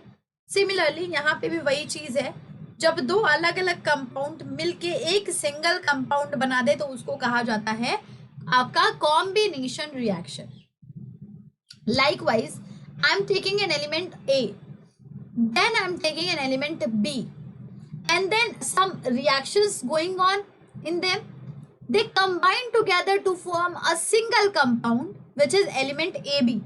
Now, ऐसा नहीं है कि कलर सेम है तो ये जो प्रॉपर्टी है वो भी सेम होगी. ये दोनों मिलके अपनी अपनी प्रॉपर्टी से अलग एक चीज बनाए. फॉर एग्जाम्पल, जो आपका मैग्नीशियम रिबन है वो सिल्वर कलर का होता है, और जो आपकी ऑक्सीजन होती है वो कलरलेस आपकी गैस होती है. ये जब कंबाइन होते हैं तो आपकी एशेस बनती है मैग्नीशियम ऑक्साइड की, और ये ऐश आपकी होती है एक्चुअली वाइट कलर की. ये आपकी वाइट कलर की ऐश होती है. तो यहाँ पे सिल्वर कलर का था. ये ऑक्सीजन की कोई प्रॉपर्टी नहीं मिलेगी आपको. अब ऐसा नहीं है कि अगर आपको ऑक्सीजन नहीं मिल रही है किसी जगह और आप बहुत सारा मैग्नीशियम ऑक्साइड लेके जा रहे हैं दूसरे प्लैनेट पे और आप वो खा लें तो तुमको लगे कि भैया यहाँ इसमें भी तो ऑक्सीजन प्रेजेंट है तो मैं तो वैसे भी जिंदा रह जाऊंगा. नहीं, इनके बीच में केमिकल रिएक्शन हुआ है और इनकी जो नई प्रोडक्ट फॉर्म हुई है वो उन दोनों की प्रॉपर्टी से एकदम अलग है. इसकी प्रॉपर्टी ना तो मैग्नीशियम से मिलेगी ना तो सिल्वर से मिलेगी. इसकी प्रॉपर्टी इन दोनों से अलग होगी. तो नेवर थिंक कि भाई अगर आप कोई चीज ऑक्सीजन से बनाए हो तो उसको खाने से भी तुमको तुम्हारी लाइफ सरवाइव हो जाएगी. ऐसा नहीं है. Right. For example, the question is again taken the example of your magnesium and oxygen, right, to form magnesium oxide. Next है हमारा example decomposition reaction. The name itself suggests a reaction in which decomposition is taking place. What is the meaning of decomposition is taking place? Decomposition taking place का मतलब है कोई चीज जो decompose हो रही है, सड़ती है, तो वो क्या होती है.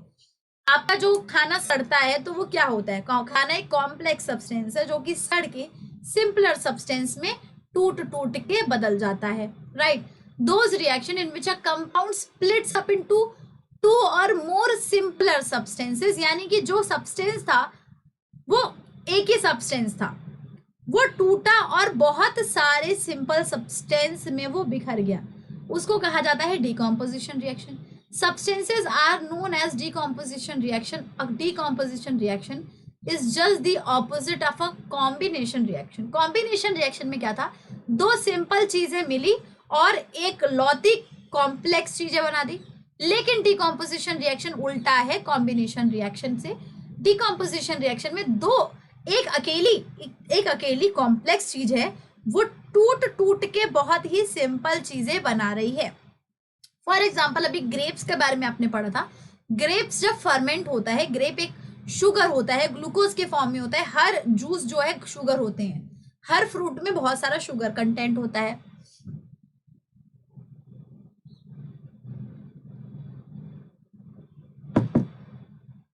तो शुगर की जो चेन होती है वो बहुत ही ज्यादा स्टेबल चेन होती है, कॉम्प्लेक्स चेन होती है.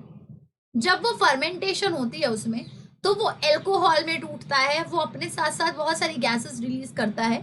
ठीक है. तो ये एक एग्जांपल है डीकम्पोजिशन रिएक्शन का. Those reaction in which a compound split up into 2 और more simpler substances are known as decomposition reaction. For example, I am going to show you है. ये एक सब्सटेंस था, मान लीजिए कोई भी सब्सटेंस हो सकता है XYZ. इसके बीच में रिएक्शन, इसको कोई किसी चीज से रिएक्ट किया गया, इसमें इलेक्ट्रिसिटी पास कराई गई या फिर कोई वाटर में इसको डिसॉल्व किया गया और ये ब्रेक हुआ दो अलग अलग कंपाउंड में जिसकी प्रॉपर्टी इससे बिल्कुल अलग थी. इस सब्सटेंस को आप क्या मान सकते हैं. इस सब्सटेंस को मान लीजिए आप कैल्शियम कार्बोनेट था,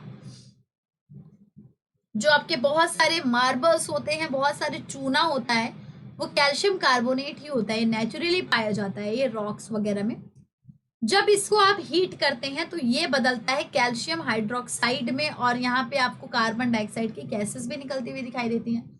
अब जो कैल्शियम हाइड्रोक्साइड है और जो कार्बन डाइऑक्साइड है इसकी प्रॉपर्टी इससे बिल्कुल अलग है. ये एक कॉम्प्लेक्स सब्सटेंस था जो इतना हार्ड था कि पत्थर बना रहा है, मार्बल्स बना रहा है, आपके दांत भी इसी से बने हैं. ठीक है, ये है.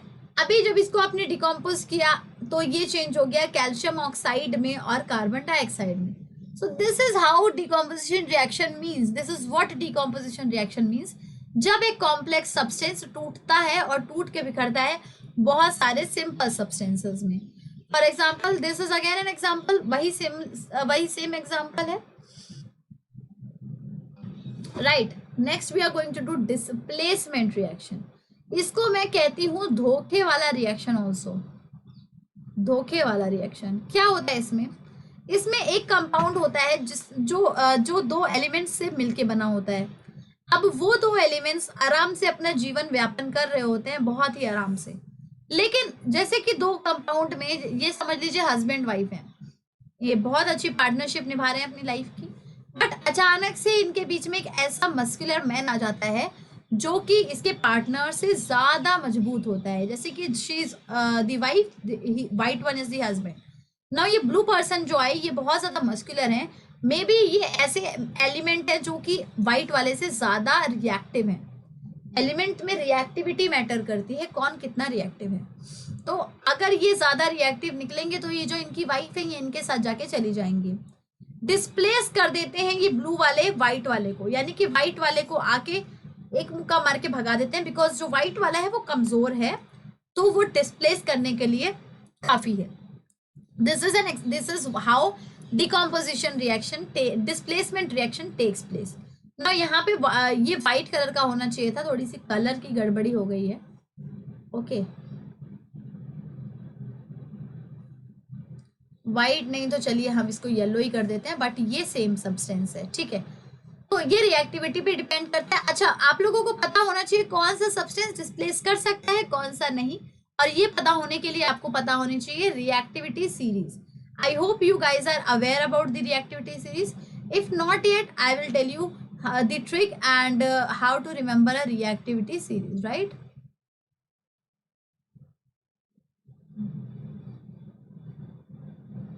Okay, so the trick is Kedarnath का महंगा आलू। यू ऑल नो केदारनाथ एक बहुत ही ज्यादा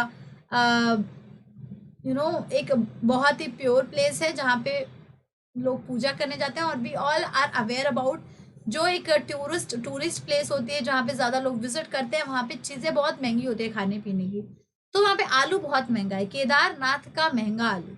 लेकिन वहाँ पे कोई पब में जाने के लिए नहीं जाता। Pub is a place where you go dance, have some drinks and all. तो वहां पे जितने भी पब थे वो सब फ्री थे। तो लिखोगे केदारनाथ का महंगा आलू, जहां फ्री सारा पब है। तो लोग पब में गए क्योंकि फ्री था सारा पब। तो पुलिस आ गई, तो पुलिस ने जब उनको पकड़ना चाहा तो उन्होंने बोला कि हम आपको कोर्ट में मिल लेंगे, क्योंकि कोर्ट होगा आगे अपना। उन्होंने बोला हमने कोई गलती थोड़ी ना की है, पब है तो पब में आ गए, जाओ आप, आपको देख लेंगे, कोर्ट आगे अपना ही होने वाला है। तो ये ट्रिक है केदारनाथ का महंगा आलू, जहां फ्री सारा पब है, कोर्ट होगा आगे अपना। इसको कैसे लिखेंगे? Potassium, sodium, calcium, magnesium, aluminium, zinc, iron, tin, lead, hydrogen, copper, mercury, silver and gold. और इसमें जो जितना ऊपर रहता है वो उतना ज्यादा रिएक्टिव रहता है, यानी कि अगर सबसे ऊपर पोटेशियम है तो पोटेशियम इन सबसे ज्यादा रिएक्टिव है। दूसरे नंबर पे सोडियम है तो सोडियम इन नीचे वालों से सबसे ज्यादा रिएक्टिव है। समझ लीजिए अगर मैं ये टिन बोलती हूँ तो टिन किन किन से ज्यादा रिएक्टिव होगा? टिन लेड से, हाइड्रोजन से, कॉपर से, सिल्वर से, मरकरी से और गोल्ड से ज्यादा रिएक्टिव होगा। फॉर एग्जाम्पल मैं जिंक लेती हूँ तो जिंक इन सबसे ज्यादा रिएक्टिव होगा, लेकिन जिंक पोटेशियम से, सोडियम से, कैल्शियम से, मैग्नीशियम से और एल्यूमिनियम से कम रिएक्टिव होगा। इन सब में अगर कोई भी कंपाउंड अगर मैंने बना दिया है, एल्यूमिनियम ऑक्साइड बनाया है समझ लीजिए मैंने, और यहाँ पे जिंक आता है, तो जिंक क्या इसको रिप्लेस कर पाएगा? नहीं रिप्लेस कर पाएगा, क्योंकि जिंक कमजोर है एल्यूमिनियम से। लेकिन अगर वहीं पे मेरे पास आ जाए एल्यूमिनियम के साथ कोई भी और एलिमेंट रिएक्ट करने के लिए, तो मे बी वो उसको डिस्प्लेस कर देगा, राइट। तो ये है आपकी रिएक्टिविटी सीरीज। रिएक्टिविटी सीरीज में जो जितना मजबूत होगा वो उतने कमजोर लोगों को डिस्प्लेस करने में कामयाब हो जाएगा। फॉर एग्जाम्पल कॉपर सल्फेट है, कॉपर भी आपने देखा था, कोर्ट होगा आगे अपना, कोर्ट होगा आगे अपना, यानी कि कॉपर सिर्फ इन लोगों से ज्यादा मजबूत है। जिंक था तो ऊपर, जहां फ्री सारा पब है, तो zinc is more reactive, zinc ज्यादा ऊपर था आपका कॉपर से। तो जिंक डेफिनेटली कॉपर को उसकी जगह दिखा देने वाला है और जिंक डेफिनेटली कॉपर को एक घुसा मार के भगा देने वाला है। तो इस केस में क्या होगा, जिंक क्या कहेगा, सल्फेट के पास से कॉपर को एक घुसा मार के भगा देगा और कॉपर अकेला जाके बैठ के रोएगा। ये होता है धोखे वाला रिएक्शन। धोखे वाला रिएक्शन क्यों कहा, इसमें तो भैया स्ट्रेंथ मेजरमेंट हो रही थी, धोखा क्यों बोला आपने?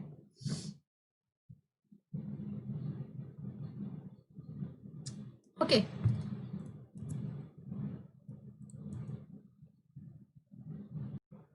now we have double displacement reaction. in this kind of reaction, इस रिएक्शन को हम लोग बेसिकली समझौते वाला रिएक्शन भी कहते हैं। जैसे कि अभी मैंने डिस्प्लेसमेंट रिएक्शन करवाया तो मैंने आपको बताया कि दैट इज धोखा रिएक्शन, इसको हम लोग बोलेंगे समझौते वाला रिएक्शन। समझौता मतलब कि दो एलिमेंट्स थे अलग अलग, वो मिलके कंपाउंड बनाए।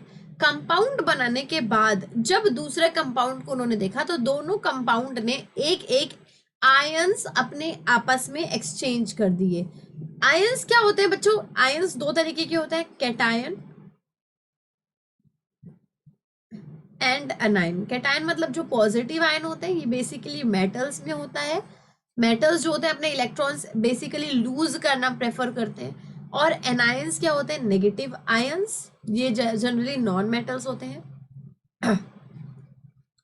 नॉन मेटल्स, तो ये दोनों तरीके के आयंस हैं। बेसिकली आप मेटल्स, अगर आप मेटल्स रिप्लेस करें तो दोनों के मेटल्स ही रिप्लेस करिए। For example if I tell you कि आपने एक एलिमेंट लिया, वो है कि maybe calcium chloride, right? Calcium chloride तुमने लिया और दूसरा लिया तुमने पोटेशियम आयोडाइड, राइट?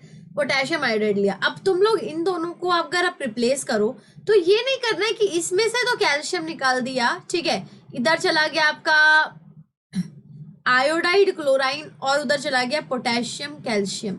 ऐसे नहीं करना है। अगर आप मेटल के इधर के मेटल को रिप्लेस कर रहे हो तो इधर भी मेटल को ही रिप्लेस करोगे। पोटेशियम और आयोडीन में से मेटल कौन सा है? इन दोनों में से मेटल है पोटेशियम, राइट? तो आप पोटेशियम को क्लोरीन से, कैल्शियम से रिप्लेस नहीं करोगे।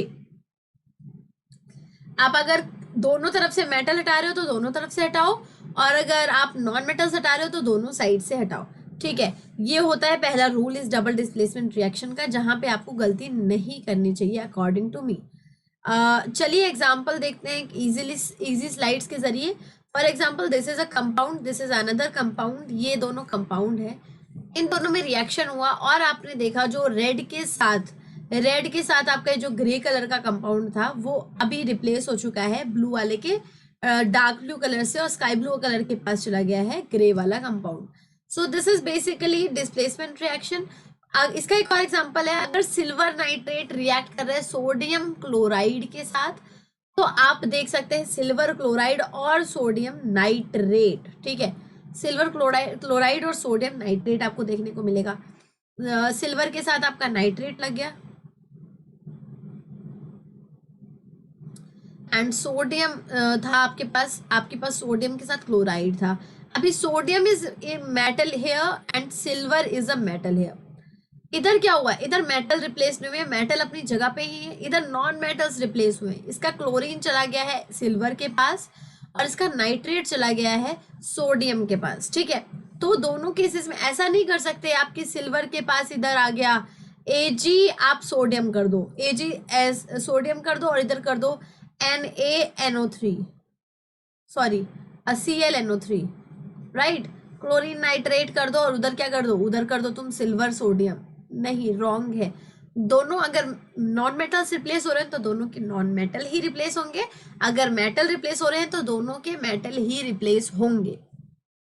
लास्ट टाइप ऑफ रिएक्शन है हमारे पास ऑक्सीडेशन एंड रिडक्शन ना। ऑक्सीडेशन हमारी लाइफ में बहुत सारे नुकसानों की वजह बनती है। ऑक्सीडेशन मतलब क्या होता है? ऑक्सीडेशन की जो डेफिनेशन है वो इसके नाम से ही पता चलती है। किसी चीज में ऑक्सीडेशन हो रहा है यानी कि किसी चीज में ऑक्सीजन ऐड हो रही है, राइट? ऑक्सीजन ऐड होने को ऑक्सीडेशन कहते हैं। और जब भी कहीं एक जगह ऑक्सीजन ऐड होती है तो उसका ऑपोजिट हमेशा होगा कि यहाँ पे हाइड्रोजन रिमूव होगा तो भी उसको ऑक्सीडेशन कहा जाएगा। अगर आपका ऑक्सीजन ऐड होने की जगह नहीं है उसमें सिर्फ हाइड्रोजन है, तो हाइड्रोजन के रिमूवल को भी ऑक्सीडेशन कहा जाता है, राइट। तो the addition of oxygen in a substance is called oxidation, the removal of hydrogen from a substance is called oxidation. Both are. Now कई बच्चे मुझसे क्वेश्चन पूछते हैं मैम इलेक्ट्रॉन्स के बेसिस पे भी तो ऑक्सीडेशन और रिडक्शन माना जाता है। ऑक्सीडेशन अगर आप इलेक्ट्रॉन्स के बेसिस पे देखो तो कहा जाता है रिमूवल ऑफ इलेक्ट्रॉन्स। रिमूवल को आप ऐसे भी लिखते हैं लूजिंग ऑफ इलेक्ट्रॉन, ठीक है। Losing of electron is also oxidation and gaining of electron is also reduction, right? also नहीं लिखना चाहिए था, is reduction. Now आप कैसे इसको जस्टिफाई कर सकते हो ma'am on the basis of your oxygen and hydrogen. Oxygen और हाइड्रोजन के बेसिस पे आप कैसे जस्टिफाई कर सकते हो? How can you justify that this statement on the basis of one second, let me just woolly slide, bring me that black slide, right? losing electron, if a substance is losing electron, क्यों lose कर रहा है? losing electron या फिर addition of oxygen कैसे same है? how many of you know, I know all of you know कि oxygen की वैलेंसी -2 होती है, यानी कि इसको 2 इलेक्ट्रॉन्स की हमेशा कमी रहती है। तो ऑक्सीजन कभी भी उसी सब्सटेंस के साथ, उसी एलिमेंट के साथ कंबाइंड होगा जो उसको अपना इलेक्ट्रॉन दे सकता है, राइट। अगर मेरे पास एक पॉजिटिव आयंस है, पॉजिटिव आयन है जिसके पास इलेक्ट्रॉन्स ज्यादा है, ऐसा कोई आयन है जिसके पास इलेक्ट्रॉन्स है, तो ये अपना इलेक्ट्रॉन्स उसको देने के लिए तैयार हो जाएगा, ठीक है। और ये इलेक्ट्रॉन अगर उसको देगा, एक सब्सटेंस है, ये अपना इलेक्ट्रॉन उसको देगा, तब ये ऑक्सीजन इसके साथ मिलेगा, क्योंकि ऑक्सीजन के पास तो इलेक्ट्रॉन की ऑब्वियसली कमी है, तो ये लूज कर रहा है electron, and then it is known as oxidation. तो बोथ डेफिनेशन का अगर आप कॉन्सेप्ट में जाएंगे तो दोनों का मतलब सेम है। इलेक्ट्रॉन के लूज करने को ऑक्सीडेशन क्यों कहा गया है? क्योंकि आपको पता है कि आपको एक भी डेफिनेशन दोनों में से आती है तो दोनों आपका जस्टिफाई हो जाएगा। अगर आप ऐसे कह रहे हो कि एडिशन ऑफ ऑक्सीजन, इसका यही मतलब है ऑक्सीजन किसी के साथ तभी ऐड होगा जब उसको उसका इलेक्ट्रॉन मिलेगा, और जब किसी से वो इलेक्ट्रॉन लेगा तो वो एलिमेंट अपना इलेक्ट्रॉन लूज करेगा। सिमिलरली आपको पता है हाइड्रोजन अपने इलेक्ट्रॉन्स हमेशा देता है, हाइड्रोजन की वैलेंसी +1 होती है, यानी कि वो हमेशा अपना इलेक्ट्रॉन देता है किसी को।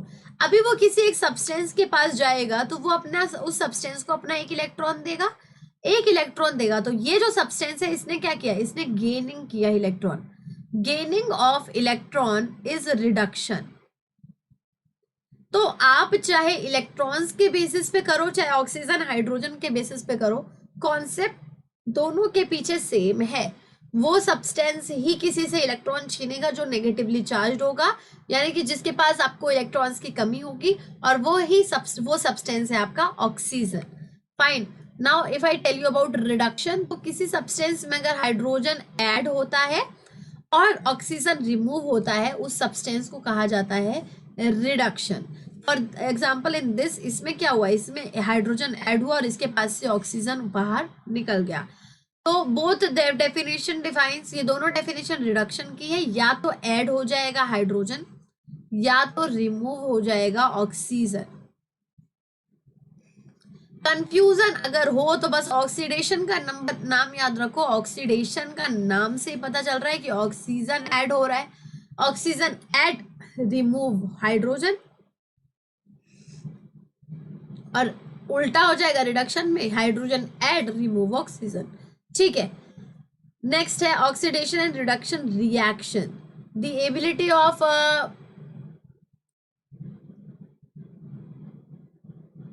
सेम थिंग है। अब हम लोगों को पढ़ना है कि oxidation and reduction in our daily life. इसके बाद नेक्स्ट टॉपिक यही है इस चैप्टर में।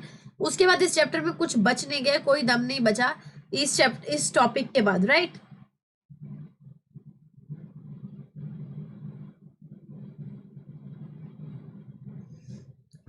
ना copper oxide when copper oxide जब हाइड्रोजन के साथ ऐड होगा तो इसमें देखो क्या होगा।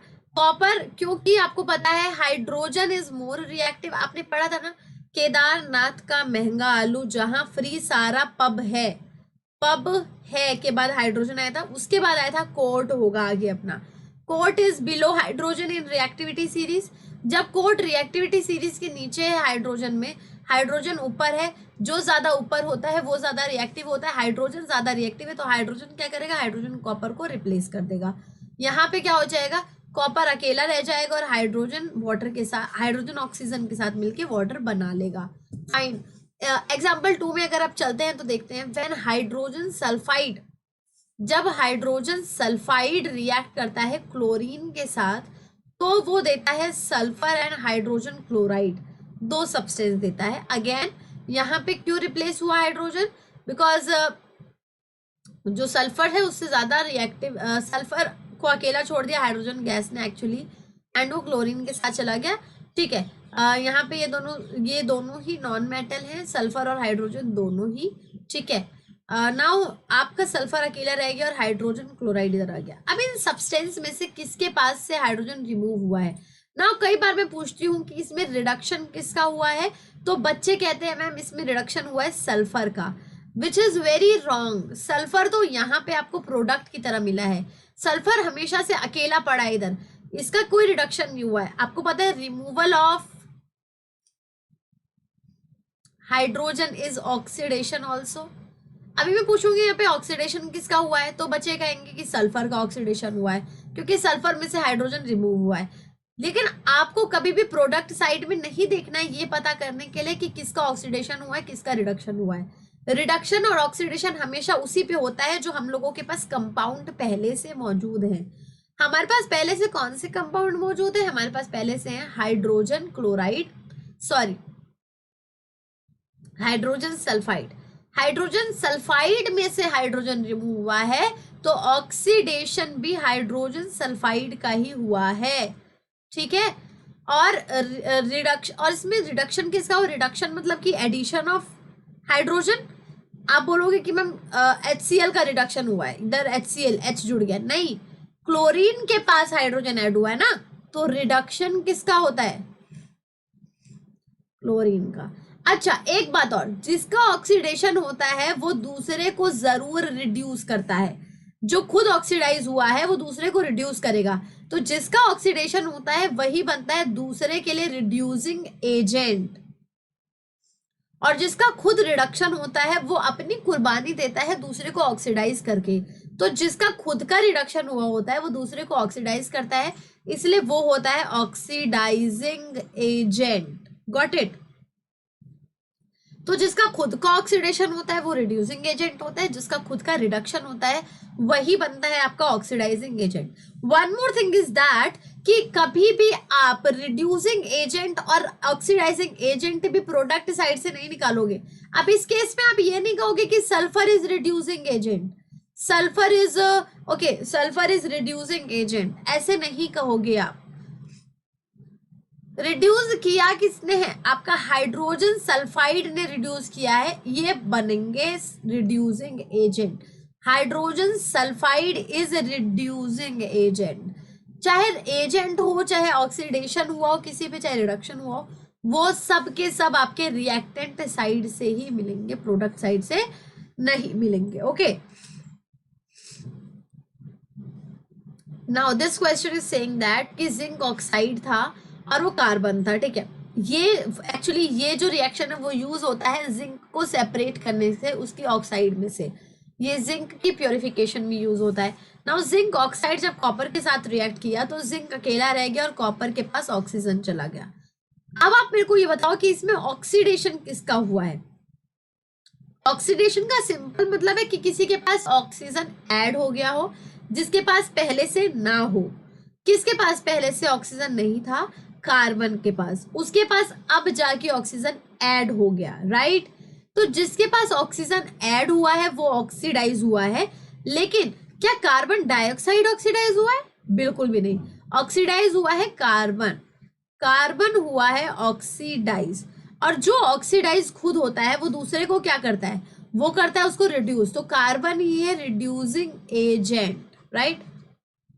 कार्बन ही ऑक्सीडाइज हुआ है और कार्बन ही रिड्यूसिंग एजेंट है। सिमिलरली इसमें ऑक्सीडाइज कौन हुआ है, इसमें हुआ है रिड्यूस क्या हुआ है, जिसके पास ऑक्सीजन पहले से मौजूद था अभी वो ऑक्सीजन रिमूव हो गया, जिंक ऑक्साइड रिड्यूस्ड हुआ है,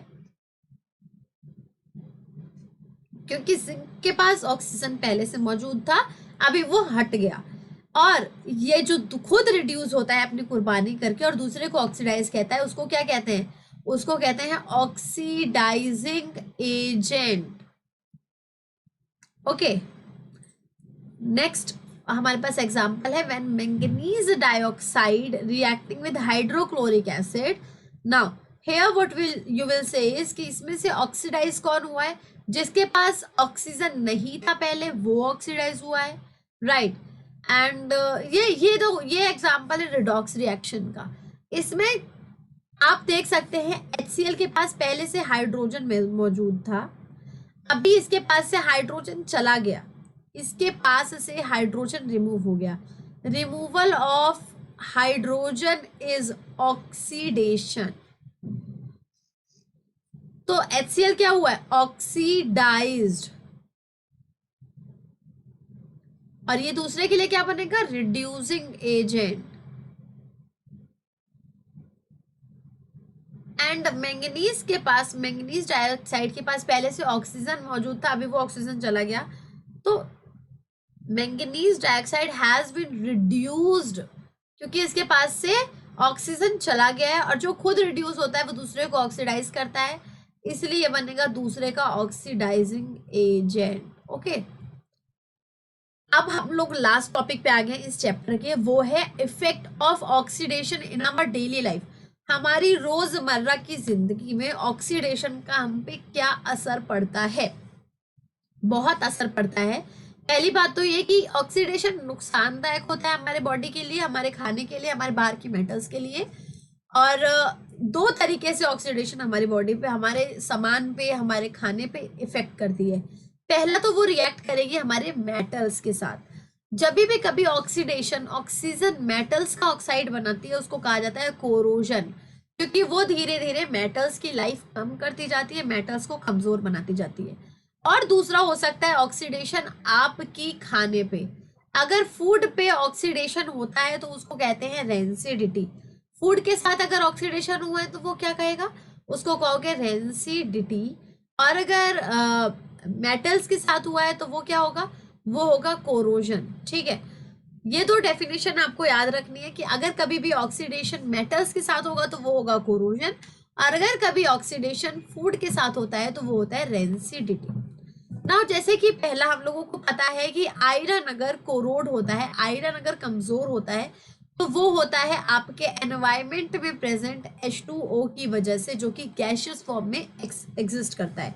ये इसके साथ रिएक्ट करके बनाता है Fe3O4 which is a formula for rust, right. ये रस्ट का फॉर्मूला है। रस्ट सिर्फ और सिर्फ आयरन के ऑक्साइड को कहा जाता है, जिंक के ऑक्साइड को, एल्यूमिनियम के ऑक्साइड को और सोडियम के ऑक्साइड को आप रस्ट नहीं कह सकते हैं। आयरन के ऑक्साइड को एक स्पेसिफिक नाम दिया गया है जो कि है रस्ट। रस्ट क्या करता है, आपके ब्राउन कलर का होता है पहली बात तो, और ये बताता है कि आपका जो आयरन है वो धीरे धीरे कोरोड हो रहा है, राइट।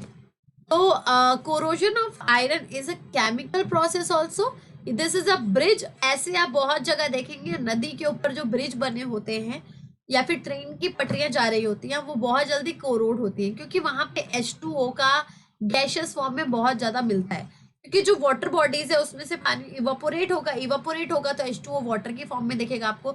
एक बात और कि जो आयरन है वो कभी भी H2O के साथ लिक्विड फॉर्म में रिएक्ट नहीं करता है, क्योंकि ये इसके साथ रिएक्ट करता ही नहीं है पहली बात तो।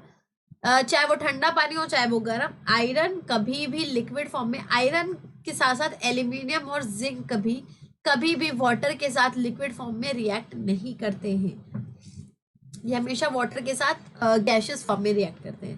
अब हम चलते हैं रेंसिडिटी की ओर। अच्छा, कोरोजन को आप कैसे बचा सकते हैं, कोरोजन का बचाने का तरीका है गैल्वेनाइजेशन कहा जाता है उसको। गैल्वेनाइजेशन क्या होता है, जब आप आयरन से भी ज्यादा रिएक्टिव सब्सटेंस यानी कि जिंक के साथ आयरन के ऊपर कोटिंग कर देते हैं। जिंक की आपने जब रिएक्टिविटी सीरीज देखी थी तो जिंक ऊपर था, जहां फ्री फिर उसके बाद सारा पब है, ठीक है। तो जिंक इज मोर रिएक्टिव, ताकि जब ऑक्सीजन आए तो वो आयरन की जगह जिंक के साथ ऑक्साइड बनाए। जब ज्यादा रिएक्टिव सब्सटेंस ऊपर मौजूद है तो वो उसके साथ रिएक्ट करेगी। और जो जिंक की ऑक्साइड होती है, एल्यूमिनियम की ऑक्साइड होती है, ये कवरिंग, ये होती है प्रोटेक्टिव लेयर की तरह। प्रोटेक्टिव लेयर का मतलब है कि ये फर्दर ऑक्सीडेशन होने से बचाती है, क्योंकि ये एम्फोटेरिक ऑक्साइड होती है। इनका नेचर होता है एम्फोटेरिक ऑक्साइड का, और ये वैसी की वैसी न्यूट्रल फॉर्म में पड़ी रहती है। फाइन, ना ही एसिडिक होगी ना ही ये बेसिक होगी, तो ये फर्दर डिकम्पोजिशन होने से बचा लेगी ना। रेंसिडिटी क्या होता है? जब भी कभी खाने का ऑक्सीडेशन होता है, खाने के सब्सटेंस के साथ ऑक्सीजन मिल जाता है। खाने का सब्सटेंस में क्या प्रेजेंट होना चाहिए? उसमें प्रेजेंट होना चाहिए ऑयल या फिर फैट यानी कि कोई भी मक्खन कुछ भी दूध की चीज होगी, ये सब। तो ये होती है रेंसिडिटी। जब भी कभी खाने, अच्छा ऑयल का क्या फॉर्मूला होता है? ऑयल हाइड्रोकार्बन चेन होता है। ऑयल चाहे किसी भी तरीके का हो, चाहे अगर मैं बोलूँ आपको petrol, C8H18 is an oil. ये हाइड्रोकार्बन चेन होती है हर ऑयल।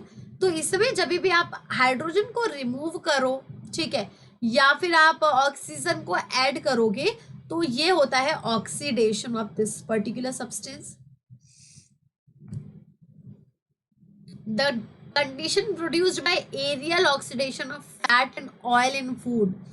फूड में जो फैट और ऑयल प्रेजेंट होता है उस बाय मेकिंग अनप्लेजेंट। और जब भी फूड में रेंसिडिटी होती है तो वो उसमें अलग सी बदबू आने लग जाती है, अलग सा टेस्ट आने लग जाता है। उसको कहा जाता है फूड की रेंसिडिटी हो जाना, ठीक है। खट्टा स्वाद आने लग जाता है बहुत ज्यादा। कई बार आपने देखा होगा आटा भी बहुत टाइम तक अगर आपने गूंद के रख रखा है, मैश करके रख रखा है, तो वो उसमें भी खट्टा स्वाद आ जाता है। तो आपकी मम्मी कहती है खराब हो गया, एक्चुअली वो उसमें रेंसिडिटी आ गई है, right. Rancidity spoil the food material prepared in fat and oil which have been kept for a considerable.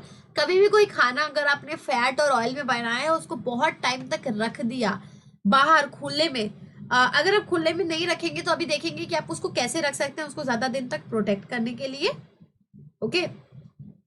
तो वो खाना अनफिट हो जाता है खाने के लिए।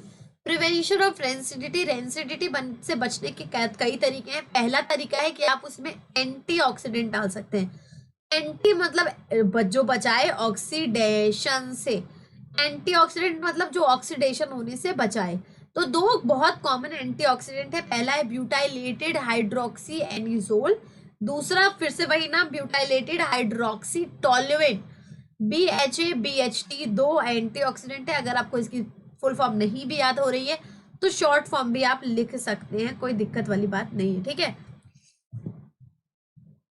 सेकेंडरी रेंसिडिटी को आप अगर नाइट्रोजन गैस के अंदर रखें कोई सामान, जैसे कि आपका चिप्स होता है, चिप्स के अंदर आप कहते हो कि चिप्स के अंदर आलू कम और हवा ज्यादा होती है, क्योंकि उसमें नाइट्रोजन गैस फिल्ड होती है। और नाइट्रोजन गैस फर्दर उसको रेंसिडिटी से बचाती है। ऑक्सीजन नहीं रहेगी और nitrogen gas is very less reactive as compare to other gases.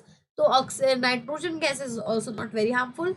Third है आप रेंसिडिटी को टेम्परेचर कम करके, आपने देखा होगा कि ठंड में आपका खाना जल्दी खराब नहीं होता है और गर्मियों में आपका खाना जल्दी खराब हो जाता है, बिकॉज जो टेम्परेचर कम होता है वो रिएक्शन के प्रोसेस को स्लो कर देता है। रिएक्शन के प्रोसेस को स्लो होने की वजह से खाना जल्दी रेंसिड नहीं होता है, ऑक्सीडेशन जल्दी नहीं होता है। One more thing is that कि अगर आपको ये पता होगा कि जो रेफ्रिजरेटर होता है उसमें बहुत सारी नियॉन गैसेस होती है।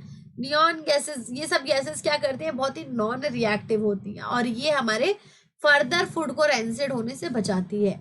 फोर्थ है कि आप जो फूड है उसको एयर टाइट कंटेनर में भी बंद करके रख सकते हैं। एयर टाइट कंटेनर का क्या काम होता है, वो अंदर एयर नहीं आने देता है बिल्कुल भी। तो जब अंदर एयर नहीं आएगी तो रेंसिडिटी होने का कोई चांस ही नहीं हो सकता, क्योंकि एयर नहीं आएगी तो ऑक्सीजन भी नहीं आएगी और ऑक्सीजन नहीं आएगी तो चीजें खराब भी नहीं होंगी। तो कई बार आप देखते हैं कि आपने बिस्किट खा लिया, आपने नमकीन खा लिया, आप उसको फिर पूरा नहीं खाना चाहते, आप उसको संभाल के रखना चाहते हैं, तो आप उसको एक कंटेनर, एयर टाइट कंटेनर में अगर रख देंगे तो वो ज्यादा जल्दी खराब नहीं होगा। फिफ्थ आपका आप कर सकते हैं उसको लाइट से अवे कर सकते हैं। आपको पता है जो लाइट होती है वो केमिकल रिएक्शन करने में कैटलिस्ट की तरह वर्क करती है, क्योंकि टेम्परेचर ज़्यादा होगा तो प्रोसेस भी ज़्यादा तेज होगा, एक्सिलरेट हो जाएगा प्रोसेस, जिसकी वजह से आपके जो ऑक्सीडेशन है वो ज़्यादा जल्दी हो जाएगा। अगर आप उसको सनलाइट से अवे रखेंगे, हीट एनर्जी उसको कम मिलेगी, तो रेंसिडिटी का प्रोसेस थोड़ा सा स्लो हो सकता है। So we have done all the important topic of this chapter and in detail also. ये नोट्स का पीडीएफ आपको इस वीडियो के डिस्क्रिप्शन में मिल जाएगा। ये पूरा का पूरा नोट्स आप इससे अपने एग्जाम में रिवीजन कर सकते हैं और अपनी अच्छे से तैयारी कर सकते हैं।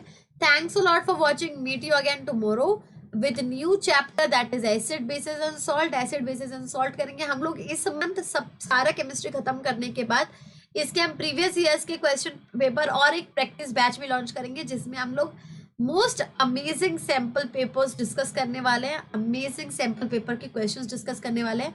अगर आपको अपनी प्रॉब्लम है, कोई भी इस तैयारी में आपको झिझक हो रही है, टेंशन हो रही है, तो आप लोगों को इस चैनल को सब्सक्राइब कर देना है और इस चैनल की डेली क्लासेस लेनी है, बिकॉज वी आर प्रोवाइडिंग है the best of best contents for making you score better in your exams. Thanks a lot for watching. आप मुझे अगर अनअकैडमी पे फॉलो करना चाहते हैं, you can search there with my name Urvija Mishra. मैं वहाँ पे आपको बहुत सारी स्पेशल क्लासेस ले रही हूँ और आपकी प्रिपरेशन के लिए आपको हेल्प करने की बहुत ज़्यादा कोशिश कर रही हूँ। Thanks a lot for watching. See you again.